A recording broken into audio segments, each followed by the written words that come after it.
All right. Thank you, everyone. Welcome to Insight Aviation. We have a fun guest today. Insight Aviation is here to provide you with interviews in depth from people that are aviation professionals working in airlines, maintenance, pilot examiners, flight training.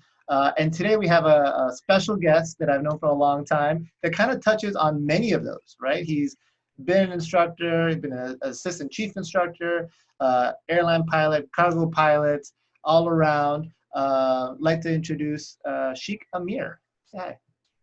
Hi everyone. Just like Eddie said, I was a flight instructor with Wayman, and then the assistant chief instructor. Started off with the airlines, and now I'm a cargo pilot. Excellent, excellent. And we're gonna get into your whole path, and that's really what we want to hear on Inside Aviation. Is I think people are really interested because everyone that joins us is in a different point on their path. You know, some haven't taken their first lesson, some are just fans and they go to the observation and watch the airplanes take off. Some are in their flight training right now, or maybe finishing their flight training, wondering what those next steps are, right? And everything in between. So we really kind of want to get to know about your path. Inside Aviation is sponsored by Wayman Aviation Academy. And we are a Part 141 international and domestic flight school located in South Florida, between Miami and Fort Lauderdale at North Perry Airport. Shout out to anyone flying at KHWO. Let us know at Wayman Aviation or hashtag Fly Wayman if you want some information about flying with us here in South Florida. So let's jump right into it. I always like to know, how did you get started in aviation? Where did that spark come from? How did you get interested in aviation? So for me, it goes a really long time back. I mean, I really don't have much family in aviation. I don't really have any family in aviation. And what I was when I was a kid is just that I wanted to be either one of two things. I just wanted to be either a pilot or a Formula One race car driver, right? That's awesome. Speed. Yeah, exactly. So, well, we saw where that went. After high school, I just went for it. I jumped right into flight training, and I started at the age of 16 in Guyana, and that's Guyana, South America. Yeah, A lot of people know where that is. But sure. at the age of 16, I started, and at 17, I got my private pilot license, and I also did my instrument rating in Guyana. Okay. But after those first two license, my parents were like, okay, if you want to continue this, you got to go and get a degree. Okay. Now, I was someone who really didn't like high school or just didn't like school in general. So I would I try see to it. take the way out of everything. And what I did is I found a college that would that would do a degree and take my license as credits towards the degree. That's Huge. where I found, yep, that's where I found Broward College. And with Broward College, I did my associate's degree and completed my commercial license and also my CFI license. Actually, part of my CFI license. I'll get back to that in a little bit. Sure. So I completed my commercial license as well as my one of my CFI license, and transferred from my associate's degree into Embry-Riddle worldwide, and did a bachelor's degree with them. The reason I said I was going to get back to the license is because my other CFI license was done with Wayman, and that's when I got hired and started flying as a flight instructor with Wayman Aviation. You, Sorry? well, just you covered a lot there, right? Yeah. Let's break it down a little bit. Let's break it down a little Okay. bit, all right? So, all right, so you're in Guyana, right? And so you're basically in Guyana through your private and your instrument rating, right? Correct. Okay. Now, even before then, so you said you were the first one in your family to get interested in aviation. Like, Correct. did that come from somewhere? Like, did you live near the airport, or somebody said, "Hey, would you like to be a pilot one day"? It was just, honestly, there really was. I really can't figure out that exact point in time that it said that it just clicked that I wanted to be a pilot. I just always knew that that's what I wanted to do. I didn't want to do anything else, Well, you know? it's So, amazing to have that fixation, to have that like goal early on like that. right. Yeah. And it just stuck with me. It's not something that, I went to an airport or anything like that. I always had a fascination with airplanes. I just don't know exactly when it began. Yeah. Well, that's interesting. That's interesting. So I'm curious because So you got to experience flight training internationally, right? And then flight training here in the US when you came to do your commercial and CFI. Was there a big difference, a big gap or change? So Guyana at the time had just kind of modeled the FAA requirement. So my instructor was actually a CFI had gotten a CFI from the US Okay. and was using a lot of US material to teach me. So in terms of what I was taught, it was very similar. However, what I can say the difference is that flight training internationally is way more expensive than it is than in the US, Yeah. um, because mostly because of either fuel prices or insurance rates and rental rates for the airplane. That was really the thing that made the cost go up a lot more. Maintenance is a big one too. Like I've visited, I don't know, dozens of flight schools throughout South America and Central America, and they've got 10 planes, but only 3 of them are flying because all the parts have to be shipped internationally from the U.S. and that's a whole process of its own, right? So I also know that for example, if you're flying where I'm from originally from Peru, there just isn't as much of a aviation infrastructure, right? Like here in South Florida, there's 93 airports with instrument approaches. There's avgas everywhere. You can fly many more places. How is it in Guyana? That's correct. Well, so at the time when I was training in Guyana, that's around 2010, 2011, there was no precision approaches. So we would be doing VOR approaches and a little bit of GPS approaches. And the way for me to get my instrument approach so that way they can just check that off the box is that we actually had to do a flight from Guyana to fly to Suriname's international airport, do the approach over there, land, get fuel, and then just swap seats with the next student, let them do the approach, and then we fly back. Okay, So we that was got actual international flying when you're just an cross instrument country, pilot. yeah. That's kind of awesome. That's right, yeah. That's a So real thing. so that was my way of having to complete or check all the boxes and get my rating in Guyana. And after that, that's when I just moved up to the US, and it was just night and day. I mean, like I said, with the everything is like you said, everything is within an arm's reach. Sure. We North Perry, we had Opelika right there. We had Fort Lauderdale Executive, and if you're lucky enough, you probably can get to shoot the approach at Fort Lauderdale International or Miami International. Yeah. You know, um, but there was so many things that were just in a sense different in terms of the kind of the quality in terms of what the resources that you have available to you. Sure. Um, Obviously, since I had already done my instrument rating, when I came over to the US, I had to redo the instrument rating because it's something that's not transferable. Um, you can only transfer your ATP, or you can only transfer your That's private true. pilot. Right. You can't do your instrument Validation. rating commercial, right? Hmm. So for me, when redoing my instrument rating, I kind of breezed through the program. I asked my instructor, like, I know this already.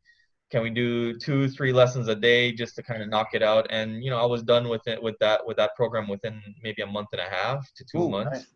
Oh yeah, for review, that's great. Yeah. So that way I just was able to jump right into the commercial training, and that was just time building, just going out across countries. And to me, that was a lot of fun because then I got to fly with a lot of my friends, and we just go different places, have breakfast. I remember one time flying with a friend of mine. We started off in North Perry, Fort Lauderdale Executive, and we flew to Lakeland. We had breakfast there. Then we flew Nice. over to Vero Beach, and we had like lunch there, and we flew Nice. down to Fort Lauderdale. That's And a by hundred the end, dollar hamburger a couple times. oh yeah, and that was just all trying to get the time to be able to get the commercial license.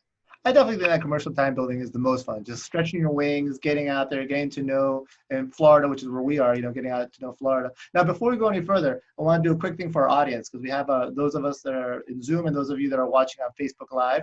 First of all, we're just talking about international training. So we tend to get a lot of viewers from around the world. So let us know what country you're from in the chat box. If Facebook, in the comments, let us know what country you're from, and maybe we can address some things towards those countries.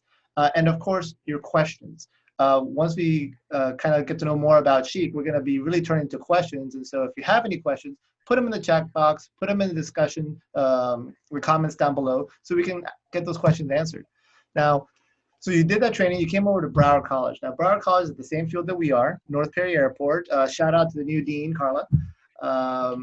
It's a wonderful program. We have a long history with Broward College, even though they're not one of our flight training partners. We have a long history with them. So you switched from an independent flight school to more of a collegiate kind of mindset, right? How is that balancing of like college degree and flying? By the way, the first question we got was, how difficult is flight training? Do I need a college degree? Right? So it kind of depends on what you're going for. So balancing for me was, I would say it was pretty simple for me. I was not typically your brightest student. In high school, I was like a C or D student. You know, I was not on the A list or anything like that. But aviation was something I was just kind of passionate about, and I just always wanted to do it. So with the degree, I was doing aviation related classes. And so it kind of came naturally at that point. And I was able to graduate from Broward with a 3.8, Nice. and from Embry-Riddle with a 4.0. So, Ooh, Embry-Riddle, that's a big deal. with my GPA, and for me that was something I never expected, but it just came easy for me. I was a full-time student balancing both my flight training and my college programs at the same time. Sure. And like I said, the way I balanced it was I would only go to school on Tuesdays and Thursdays, so that way I had Monday, Wednesday, Friday, Saturday, and Sunday for flight training.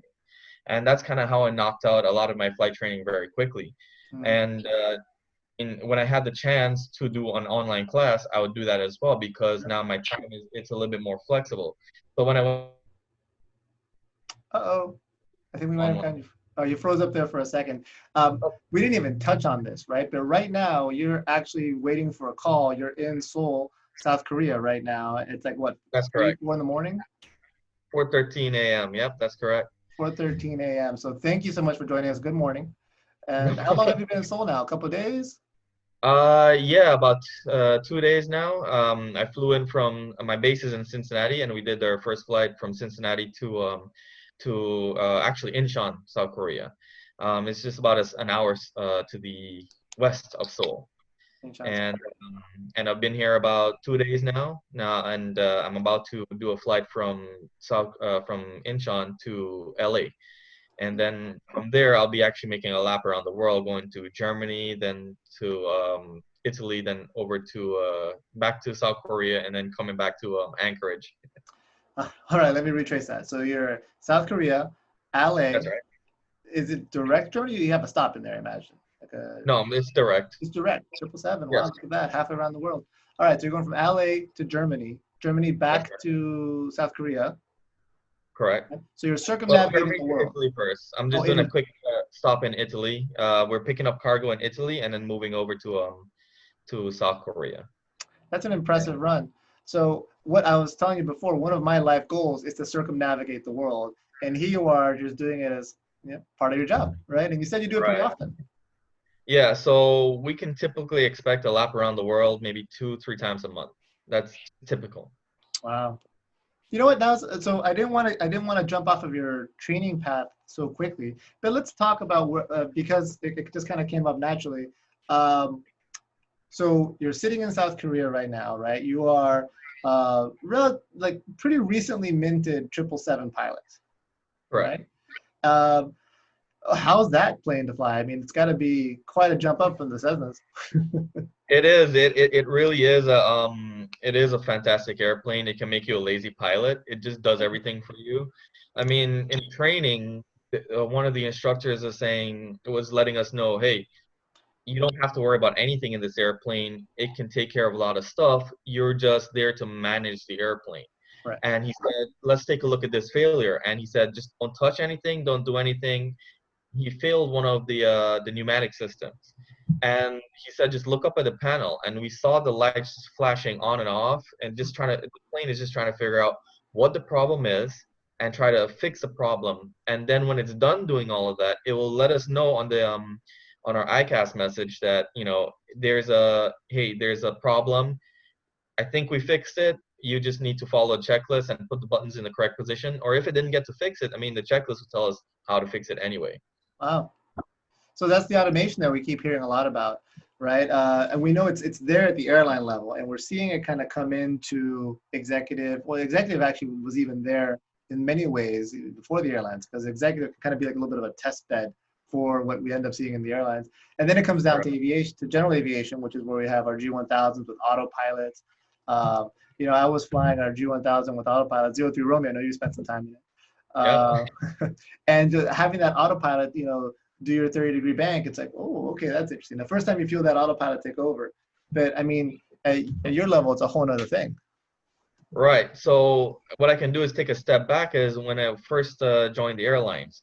So in training, you're always told to fly the airplane first. Just, Sure. if you have an emergency, fly the airplane, get it under control, then handle the emergency, which is normal. It's the same concept regardless of where you go, but it's just the way that it's done is different. So when I completed my time as an instructor, I went on to my first airline job, which was with Miami Air, and that was actually flying 737-800s for them, and I actually flew that around the world as well with them. Nice. But my training in the airline with them, my biggest problem to overcome was actually letting the automation work, because whenever a problem occurred or simulated a problem, my first instinct was to disconnect the autopilot, disconnect the autothrottle, and go on with like, okay, what's next? And that was kind of a habit that I had to beat out of myself in a sense. Instructor also was one nudging me on, saying, "Hey, next time you do that, we're gonna restart the whole training session." Mhm. So, that's not something you want to really do. But um, so eventually I was able to get a hang of it and just kind of stop myself from doing something like that, and follow more, just manage the autopilot. Let the airplanes flying perfectly with the autopilot. That's flying the airplane in terms of airline industry. If the autopilot is flying properly, there's nothing wrong with the autopilot. Just let it be, and handle the emergency Sure. while you do that. And that's another reason why we have two pilots as well up Mhm. front. One is managing the airplane. The other one is addressing the situation. Well, that makes a lot of sense, right? Because I think really when it comes down to it, the whole purpose of automation, right, is to give you more, what's the term I'm looking for here? It's on the tip of my tongue.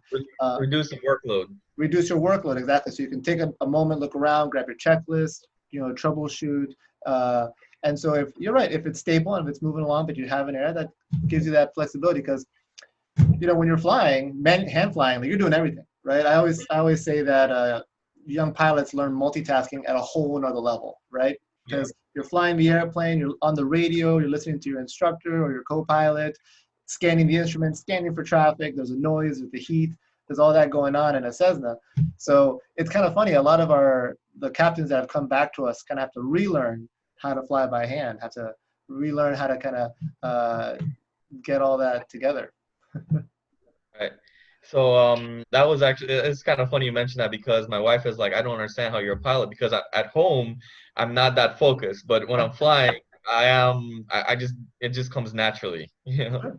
Well, you've worked your way up there. So this is something that's a regular question, and actually, it's a question here from one of the people in our chat: is how is the transition from flying GA to a jet? We have a lot of students that, of course, you're cramming for that instrument test, or really studying up for your commercial, right? Is it a jarring amount of studying when you move to your first 737 turbine, or was it gradual? So my progression is obviously a little bit different than most people's progression, where they would move from GA to a regional airline. Mhm. And from my understanding is that a lot of regional airlines have a program called AQP, which is a proficiency program. So you basically you're being trained in steps, and as you pass a certain step, you move on to the next step. Whereas when I got into Miami Air, they didn't have that program, and so it was pretty much drinking water out of the fire hose. That's the terminology you would Yeah. use. Um, I was pretty much studying 2 months in advance for the class. So when I got to the class, it was just really them teaching me something and me clarifying what I had previously learned, because the amount of information that they needed you to know is so much greater than if it was just, and it's not going to be something that's spoon fed to you. Right. So I was fortunate enough to have another one of our instructors, Farley. He was the one that Okay. gave me some resources and said, "Hey, you already got the job, so I'm going to give you the study material. Just study this, and you'll be fine." And that's exactly what I did. I took the material, I studied it, and he was right. I was fine because it kind of got straight to the point with the Mhm. material he gave. So it wasn't really overwhelming in a sense, but at the same time, I was actually not doing a right seat check ride. I was actually doing a captain's check ride. Oh, So with that being said, I was actually doing everything that I needed to do from the left seat and doing the captain's flows, the captain's call outs. And that's how Miami Air qualified me to be able to fly with them. really? So they jump you straight into a captain's check ride? They don't take you through a first officer stop?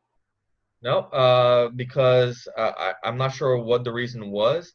Hmm. I think it had something to do with the fact that once I'm qualified, I can be able to act as PIC during augmented flights, Hmm. and that was one of the. I think that would be the main reason why they would do something like that. Sure. That makes sense. Yeah, and Because Miami Air is kind of a smaller airline, so they want everyone to be versatile and to be really strong and competent. And we're going to come right, back to that in a moment because I want to talk about Miami Air and just that whole process. But so you mentioned, well, two things I want to touch on that you mentioned there was you're not spoon-fed the information. It's so important. I think one of the biggest factors of success for a student is, are you a student that needs to sit with an instructor and be like walked through what a check ride is going to be like, what your stage is going to be like, or are you the kind of the person that'll pick up a book and start reading it? Watch videos on YouTube. You're curious about hydraulic systems, so you start Googling for videos about hydraulic systems.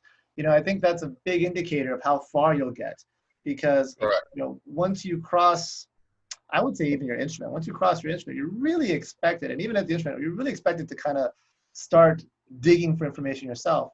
And you mentioned that at the beginning of our interview when you were when you first came to the U.S. and you were at Broward College, right?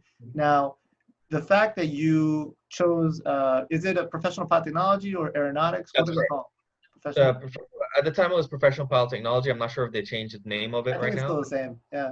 But the beauty of that is, let's face it, all the pilots come into it because they're not college oriented, right? You get licenses. It's a vocational career, right?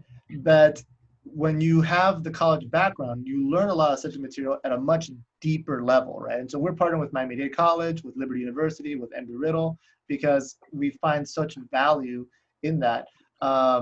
Now, I remember us seeing this. I don't know if it's a common saying. I think I saw it as a meme most recently.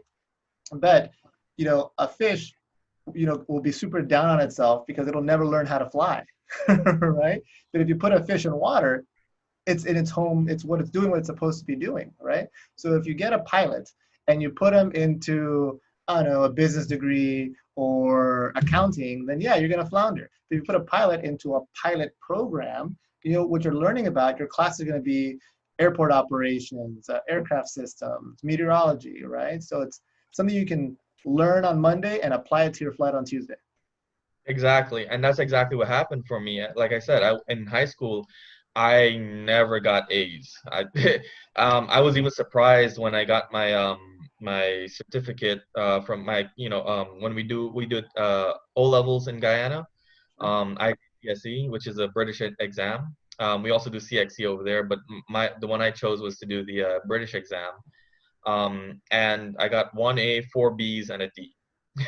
So I mean that to me was a surprise, but that was the first time I had ever gotten something greater than a C, from what I could have remembered. All right.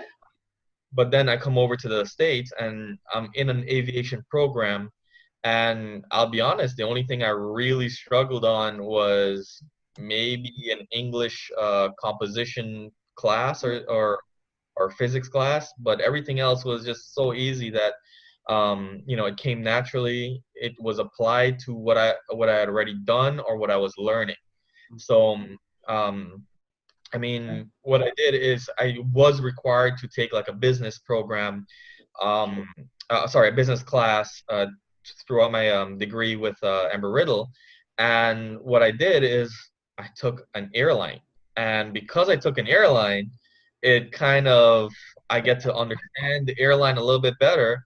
And I also was able to kind of use some of that energy, I guess, to pass that same class with an A to be able to graduate with that 4.0. And one company that I really the company that I used to be able to model my program against was JetBlue. I used everything. It was economics or accounts, whatever it was. I used JetBlue for everything, and it was straightforward. It was easy. Excellent, excellent. And thank you, actually. I believe you connected us with Captain Myers, who I happen to have known separately for a while now, and he's going to be speaking to our CFIs actually later today. That's correct. Yeah. And yeah, I actually met Captain Myers through OBAP. That's the Mhm. Organization of Black Aerospace Professionals, Yeah. and that's an organization that I would highly recommend anyone to get involved with, Mhm. just because there's a whole support system there for you, and that's actually how I made the transition from flying a 737 with my Emir to flying 777 with Southern. Yeah, those connections. I mention this a lot, and for some people, it just kind of falls outside of their radar. The world is not, the world doesn't give you, a license, a ticket, and here, go get a job, right? Well, first of all, the That's world doesn't give you a license. You really got to earn it. You got to work hard for your private, your instrument, your commercials, and so on, and then your 1,000 hours after that, right? But the way you really kind of make that step, you know, is you got to apply, you got to work. And if you have the networking is basically joining a group of like-minded people and finding mentors, right? So OBAP is wonderful about this. Organization for Black Aviation Professionals, the 99s for our female pilots, the Latino Pilots Association. There's tons of these organizations out there that basically put you in touch with people like-minded that are going for the airlines, or maybe they're going executive or something like that. Wouldn't it be nice to have a mentor that's flying at Southern Air 5-10 years ahead of you, whose brain you can pick, somebody like Farley who will give you like the materials for a 737 to start studying. These organizations are wonderful, right? And there's tons of scholarships right. available there too. Exactly, and actually, that's scholarships was one of the ways I made it through aviation training. Mm. Um, I applied for scholarships throughout my associate's degree and also my bachelor's degree, and that's what really offset a lot of the costs. Actually, the scholarship that helped me out a whole lot was the GMAA scholarship. That's from the Right, right. Greater Manchester Association, and that helped me get my multi, then eventually my MEI.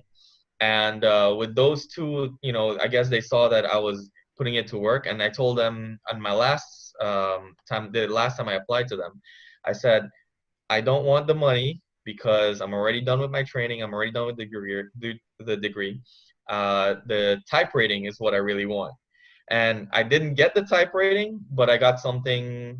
I wouldn't just as good. It was a program for the ATP CTP. Actually, that's the alarm right there. You told me that was So going to happen.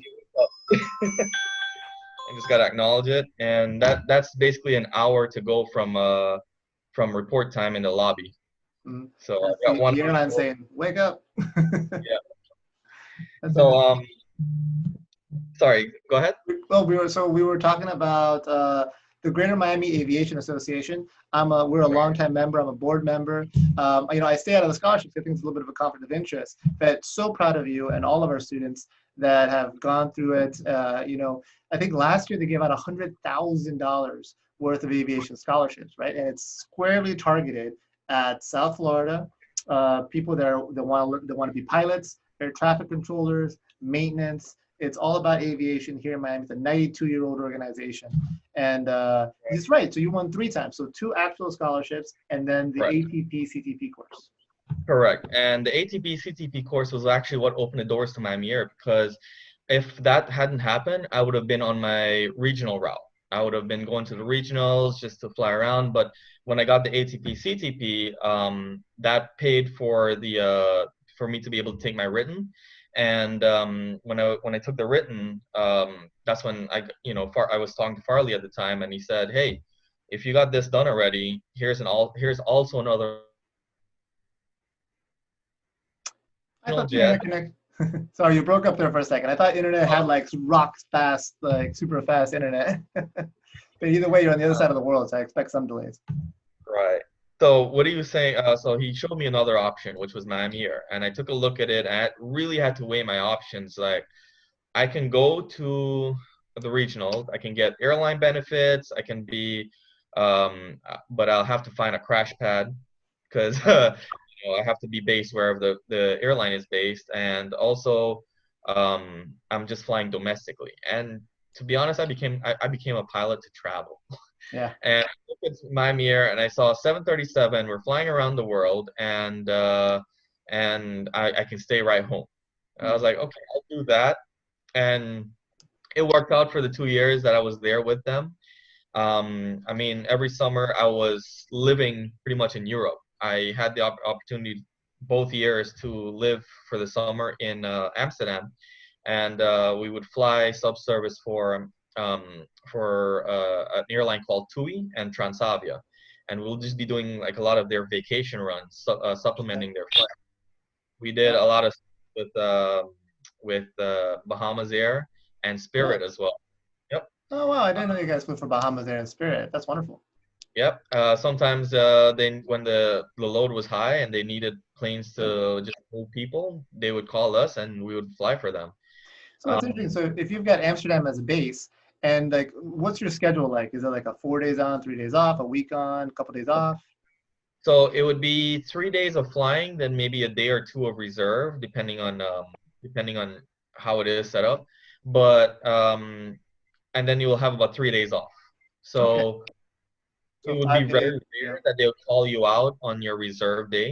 So Hmm. you pretty much had that 4 days off. And in total, you're looking at about maybe 10 days of actual work. And the rest of it, you're just kind of, yeah, for the month. And the rest of it, you're That's just kind of hanging around. that's the dream based in Amsterdam. And if you're in Amsterdam, everything's like a hop away, right? Like you can go check out Paris, you can go check out Berlin, you can That's right. get to know So the I, continent.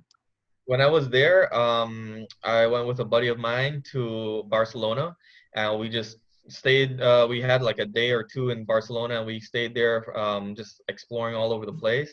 I went to Belgium with another instructor of Beautiful. ours, Ralph. Yeah.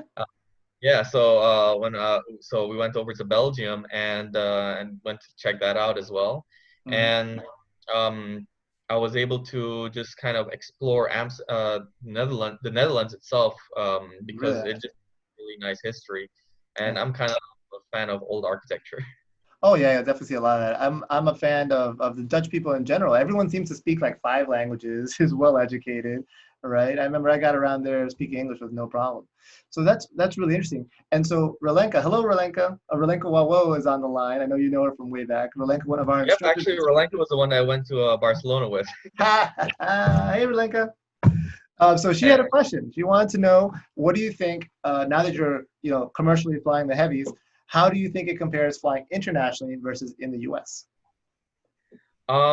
So most of my flying has actually been international, Uh, and flying in the U.S. still has its pros. I mean, I really haven't explored a lot of the U.S. mhm. So anytime we're going domestic, a lot of the times it would be somewhere new for me. Sure. Um, Sometimes it would be something familiar, but it's an opportunity to get out there and explore the U.S. And I mean, you try to make every moment of it. I mean, coming back one time, we there was one time I did a layover in, honestly, I can't remember which state it was. It was somewhere in, I think it was somewhere in Colorado, where just the mountains and everything were just there. Nice. And I just went to take a hike, um and just the scenery was really nice, something I had never seen in my life like that. Sure. And then something like coming back from Europe, we had to make a layover in Italy. And even though it was the night, we stayed out the entire night, just kind of exploring the city. Sure. And those are some of the things that we were able to just kind of do. Yeah. You get a lot of places to explore. The pilot life, right? The best pizza places in Mexico, that kind of thing. Right? Yeah. uh, mean, Yeah. they have pilots that have been there for a long time that wouldn't go there for maybe 3, 4 years and would know the best spot to go to get something like pizza or just a food or something to drink. It'd be amazing. So do you have a favorite place you've been to now? Somewhere you would like to go back? Yes, actually, one place I've been to that I really like is Iceland. Mm, Um, Yeah, for me, the place is really, really nice, really quiet. I really didn't get to explore it a lot, and that's what I want to do. sure. But it just was different. It's quiet. The people are nice. It's just a very small town where I was in Keflavik, and I mean the scenery just alone where we stayed right at the edge of the country, which was it was just a steep drop into the ocean, and just by that, you can see some of the I forgot what they call it, but it's just basically like a wall barrier that Really? is it's just a high drop, and you can stand on one point of the island and look over at another side and see that just kind of formation, the Earth's formation right there.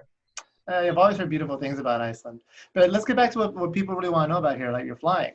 So you had to make a pretty rough transition there, right? So you're comfortable, you're flying with an airline, Miami Air, right? But when the pandemic came along, it didn't fare so well. Correct. So when the pandemic hit in around April, that's when our flying went from pretty much a full schedule to nothing. At one point, one of the captains texted me saying, "Hey, we only have 5 hours for the entire month on the schedule," and that's Wow. for the entire company. So with that being said, my Mir was losing a lot of money daily, It had and six 737s, I think. Is that right? correct, Wow, six no thirty problem. five, 737s, and at the end of at the end of sorry at the beginning of April, they were pretty much downsizing. They went from just having being a big business to furloughing and being in Chapter 11 bankruptcy. Hmm. Then a month later, they actually went to Chapter 7 for liquidation. But Wow. I've been told that that someone else had acquired their certificate, so they're trying to restart operations. Yeah, yeah. Miami Air has been a long time fixture here in South Florida. We've had a great relationship with them, had a lot of pilots such as yourself.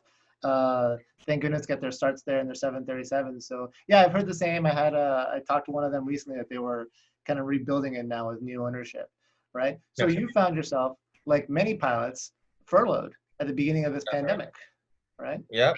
And that's where OBAP came in. And with OBAP, I put my situation out there and said, hey, my company is Chapter 11 now. I was one of the first set to get furloughed.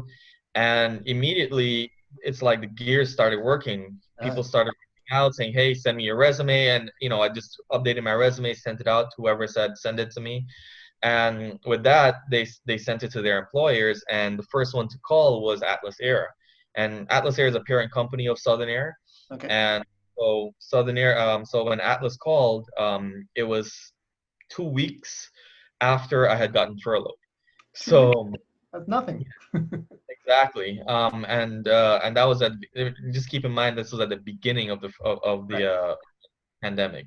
Yeah, so you kind of So got ahead of it. I mean, it was unfortunate yeah, what happened, but you still got ahead of it and were able to correct.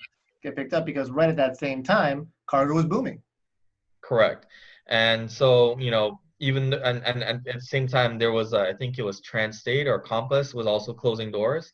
I can't remember exactly who it was, but they were also hiring a lot of people from that airline as well. So even though I got the interview in April, they didn't have a class date for me until mid-June. Oh, wow. So yeah, so I had still had to wait a little bit, and once I got the class, they told me maybe about a month after no, sorry, it was about a week after the interview that hey, they'd like to offer me the job on the 777. Nice. And for me, that was kind of like an exciting moment. I woke my wife up out of this. This is at 2 a.m. I got this email, and I woke my wife up and was like, I got the email. It says, hey, I'm going on 777. And because for me, the 777 is my favorite aircraft, and Really? now that I'm on it, yeah, and now that I'm on it, I'm just kind of excited and just can't wait to upgrade to the captain seat of it. That's wonderful. So So what was that process like? So you get picked up in June, right? So I imagine you've got a class in June, right? Correct. So that's you probably have a CBT, a computer-based training to do, and then you Right. show up for sim sessions and bring you up to speed.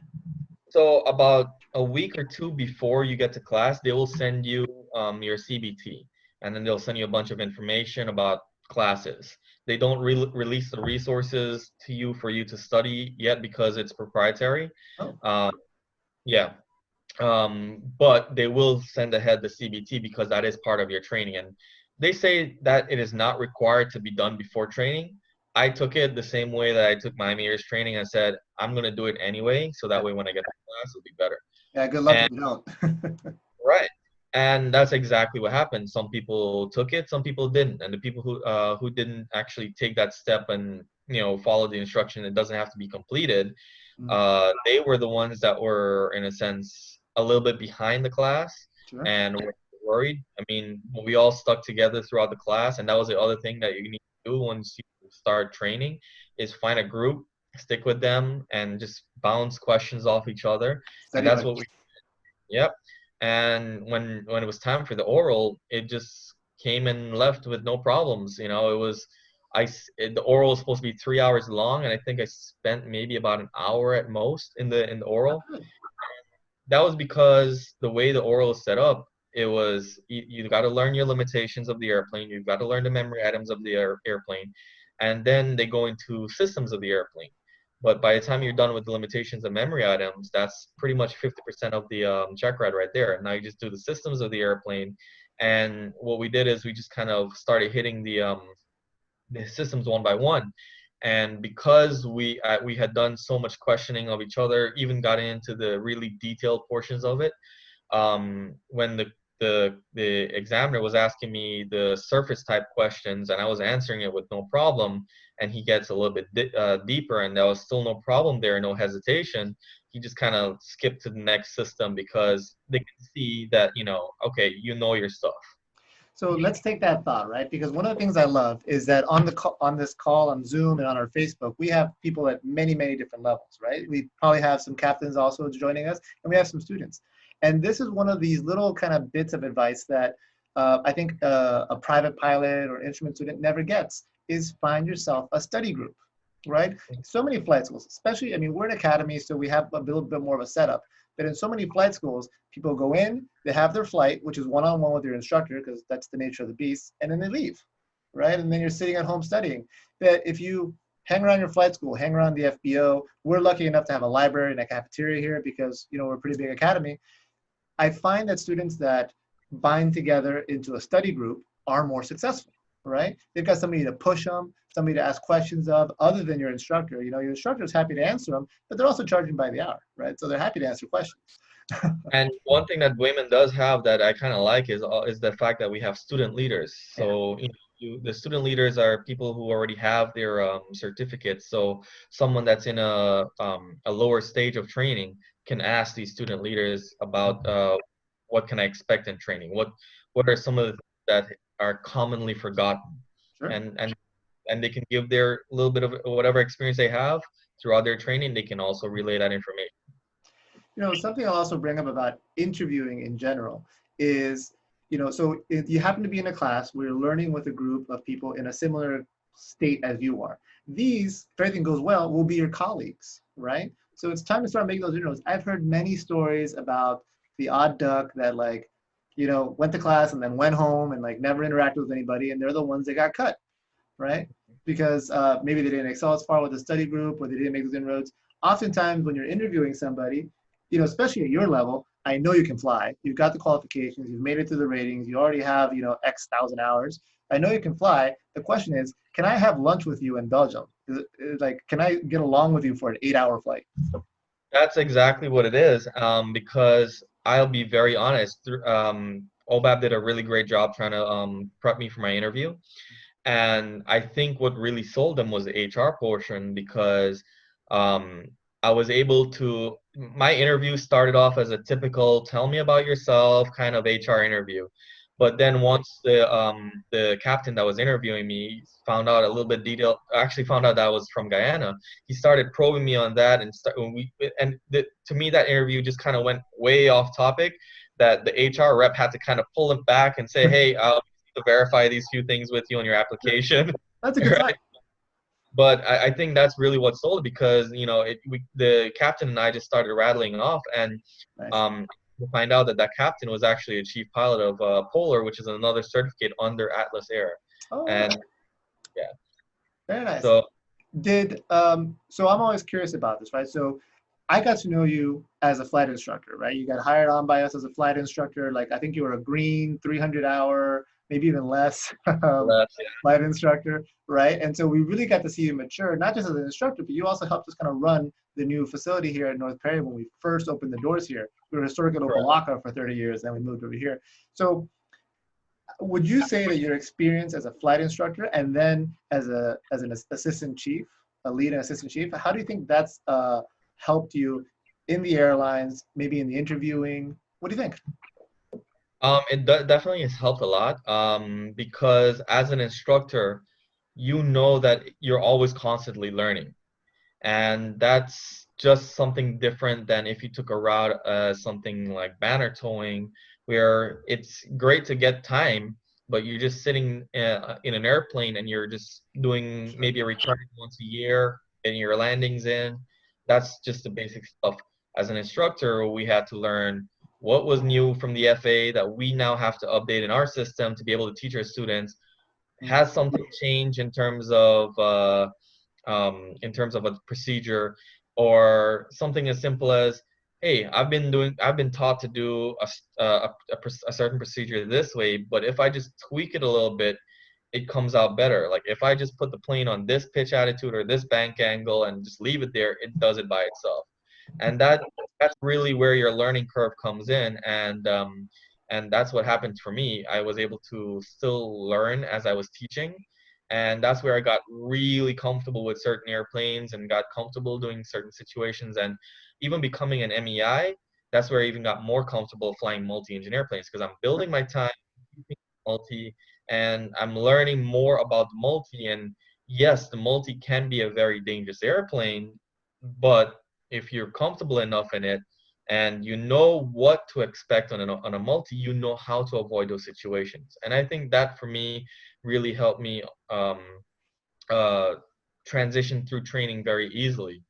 And also just being an assistant chief instructor, I was also able to manage other instructors, help them with their problems, teach them something new with or how to deal with a particular type of student.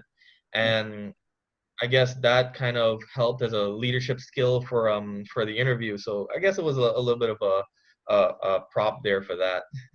Absolutely. I would imagine being a flight instructor has to be a very humbling experience because, first of all, you've gone through all these check rides, you're a commercial rated pilot, you're the top of the world, and then all of a sudden you realize, ooh, I got to kind of start over because you have to know things to such a depth that you can teach them, right? So just the process of becoming a flight instructor is very humbling. And then, like you said, you're always learning because people are different, right? The circumstances are different at every flight and people are different. So I think it really works on that adaptability muscle. And pilots have to be ready to adapt and kind of take on whatever the situation has in front of you, right? Right. And that has come across a couple of times with me. I've had different types of students, different ranges of students, and that I had to adjust myself to be able to teach that student that a particular way. I've had students where I needed to spoon feed them a little bit, but then kind of pull that spoon away eventually. Or some students I got it immediately, and it was like, okay, well, I'll fly with you last because then I'll be very tired, and if I tell you do this, you'll know exactly what I need to do. But because I'll fly with the students will burn me out earlier in the day. Flight instructor realities, right? Yeah. Uh, yeah, that's really interesting. And so I'm so happy and glad that you've not only reached the airlines, but that you've kind of kept that relationship with the Flight Academy, Wayman Aviation Academy going, right? So you hold a part-time role as an assistant chief pilot, right? Correct. It's kind of funny because I imagine you're getting text messages in all hours of the night, wherever you are, right? And you're giving great feedback. And bringing back what you're learning at the airlines, bringing them back to an academy is so important, right? Because it's the ultimate goal for everyone studying here, right? To get the commercial licenses, join the airlines. And so when we have pilots such as yourself, our executive pilots that have come back to kind of teach us, in general, I'm kind of telling this to the industry, right? If you got furloughed, if you're on a leave of absence, voluntary or not, visit your local flight school, offer your services, right? Every flight school in the country would be happy to have somebody with 2,000, 5,000, 10,000 hours just hanging out on the couch and telling their stories, Yeah. right? Not to And, mention, yeah, and it's very true because now they may even take you on to say for right now what we're doing with Wayman is I'm taking a little bit of what Atlas is doing, a little bit of what Miami Air has been doing, and kind of applying to our school because now that what we're doing is our students can be more familiar with, I guess, certain terminologies or procedures that are expected of them when they go to the airlines. So one brand new thing that we've brought out was our squawk book. Yes, we have maintenance logs for each airplane, but a lot of students only see that maintenance log maybe during check rides or checks or whatever the case may be. mm-hmm. Um, they don't really go into it in detail and see, okay, what are the write-ups and everything like that. So what we've done with a squawk book is now we have it at dispatch where a student can put a squawk into the book for the tail number. And before you take that plane flying, you can go through and read it and say, okay, well, I can expect this happening on this airplane. Or if it's a squawk that needs to be grounded, that the plane needs to be grounded, we'll ground the airplane and we'll have maintenance fix it. Sure. Now, that's really interesting. I'm so glad that I think the SMS, you're also kind of our chief safety guy, which I think was your major at Embry-Riddle, right? Safety? My minor, yes. Oh, it was your minor at Yeah. Embry-Riddle, right? And wonderful institution. You know, of course, Alfredo, our vice president of flight operations, the Broward alumni rep for Embry-Riddle, so great relationship with it.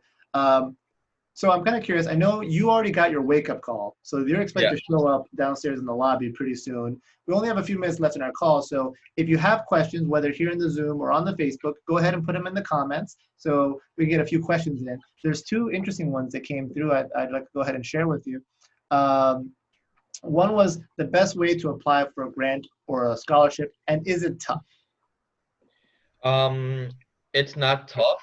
It can be a little bit of work, yes, in terms of some requirements for.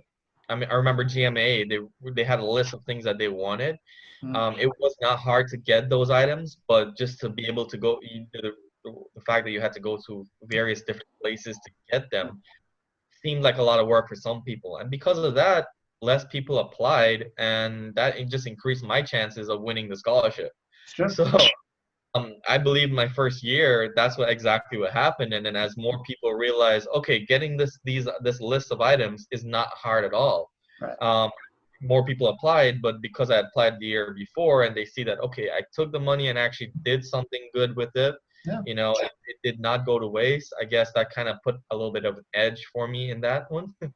Let me add to that one because you know the GMA scholarship I think is pretty typical of scholarships. They give I think between $5,000 and $10,000. Some scholarships are just $1,000, right? But wouldn't that $1,000 be great to help you increase your flight time? That could be 10 hours of flying right there. And the vast majority of scholarships ask you for a one-page essay, right? And now you can dictate. You can read it into your phone. You can say it to your phone, and it'll put it into a note. Then you just have to have a friend edit it to make sure it makes sense, right? Basically, it's almost like imagine they're investing in you, right? These organizations, whether it's OBAP or Latino Pilots Airlines, they're investing in you to take that next step. And so they want to make sure that you put at least the minimum amount of effort is, sending in the transcript, getting a letter of recommendation, you're doing a one-page essay. You'd be amazed. As a GMA board member, I can vouch that there are some years where there haven't been enough people that applied. And we're all scratching our heads like 3 weeks to deadline, like we don't have enough applications. Right? And then we start calling around and being like, you need students to apply. Another thing I recommend about scholarships, most of the scholarships that we're talking about are US. I have to admit there's not that many international scholarships. I think the only one I've seen is IATA, the International Airline Transport Association has international ones. But most of them are... There's also ISTAT, which is one I applied for when I was an international student. I actually won it as well. I got $10,000. Wow, that's excellent. All right. So But that those one has to be, just to mention, that one has to be through a college. okay. A lot of them are kind of college related, which is another benefit. So for example, if you're with a Miami-Dade college partner, they have two scholarships that are only for Miami-Dade college students. So there you're competing with a very small pool of students. You know, it's not like 1,000 students competing for AOPA's scholarship. And I think if you Google 100 aviation scholarships, there's a website that lists 100 aviation scholarships, right? Just start going through them, see what fits for you, right? So a lot of money is left on the table that people just don't apply for. All right. Yep. And there's some new financing going on. Actually, the flight school itself has some new financing information coming up, which I think we'll be able to launch next week. So those of you that are fans, keep an eye on our Facebook page, on our Instagram. We're going to be launching some financing news next week. So we got a message from Katie, your favorite. Hey, Katie. She wants to know what current hiring requirements are like at the cargo companies. You know, for a while there, it was $1,500. You got a pulse, come on in. But I imagine those have gone up. Well, yes and no. Honestly, because of the pandemic and so many pilots on the street, there has been a kind of picky or choose or pick and choose what you want kind of deal going on. But realistically, any airline, any 121 hiring is actually just your bare ATP minimums. That is the minimum requirement to be able to apply and be hired legally by any 121 carrier. Mhm. Um, but as of right now, companies like I want to say Kalita, FedEx, UPS, Atlas, their Atlas I found is still kind of hiring at that minimum. It depends on what your background was. Did you do anything additionally, such as maybe a turboprop flying somewhere or something like that? But for the most part, the rest of the cargo airlines have been kind of upping their minimums a little bit. Um, I know that Kalita has been saying that their preferred hiring minimums is I think 3,000 hours. And sometimes in that, the preferred is actually, yeah, it's more like mandatory. Yeah. Well, you know, a lot of people don't know Atlas Air, right? Because it's kind of huge. Like you said, it owns several airlines, and I think probably the best known brand is Amazon Air, right? They That's correct. fly a ton of their cargo. Correct. So Amazon, so we have FedEx, UPS, and we are, I mentioned before, Polar is actually owned 49% by DHL. So technically, Wow. this flight I'm about to do is a DHL flight. So I'm technically a DHL pilot, That's right? interesting. So they do a lot of DHL stuff. They do as well the Amazon Prime or sorry Prime Air contracts, and also we do contract customers. So for example, if you're just someone who needs to have freight forwarded somewhere, you can hire uh, the airline to do it for you, and they will. All right. Interesting. Um, I remember recently that we've had Peloton Okay. hired Nice. there to fly a 747-800 full of their bikes because of the ports being shut down, the shipping ports being shut. Uh, So yeah, that makes sense. a load of Peloton bikes moved from I think it was South Korea to Cincinnati or Anchorage, so then they can be distributed. That's amazing. Wow, a whole 747 full of Peloton bicycles. Well, Yeah. we're at our hour, and I know you've got to show up in the lobby. So, would you, to close, any advice you would give to students that are starting or about to start in their flight training? Some things I can definitely say is when you get to the flight school, ask many questions. Any good flight school is very transparent with you and will tell you all the information. So ask as much questions as you need to. Um, study in advance. If you get the resources early on and you have the syllabus, go ahead and start studying. If you have the online ground school option, by all means, go ahead and start learning it that way. So that when you come, you're not surprised. You're always one step ahead of the game, and that really what is the whole trick of learning and staying ahead in aviation. You always need to be at least one step ahead, and then as the bigger in the airplane you get, you need to be maybe 2-3 steps ahead of the airplane. So those are just some of the things that are common that you need to do in order to be successful. That's great advice. Great advice. Sheik, I have to thank you so much for giving us time from your morning. You have an excellent flight. I guess next we hear from you, you might be in Anchorage. No, you're going to LA, right? Right, I'm going to LA. So Right. I'll be in LA. It's 2 o'clock in the afternoon now. So sorry, what time is it there? That three It's three o'clock in the o'clock. afternoon. So I'm supposed to arrive in LA at 2 a.m. local in LA. All So right. that should be about maybe Well, God bless you and keeping track of your circadian rhythm, right? It's trying to keep sanity with all those. Oh no, we lost you again. Well, it actually right comes here. at a good time. Yes, there you are. Okay. So Yeah. yeah, actually one thing I wanted to be able to say about that is that it just actually telling me my internet connection is unstable. But one thing I want to say is that, even though I'm flying maybe the 11 hours, I could be asleep in the bunk for maybe 3, 4 hours of the flight. Yeah. When we flew a four and doing a long flight from Cincinnati to Incheon, South Korea, that's a 14-hour flight. I'm actually in the bunk sleeping maybe 7 hours of those flights. So I'm actually being paid. Wow. You're living the dream. You're living the dream. I'm glad you've landed in a great place with Atlas Air.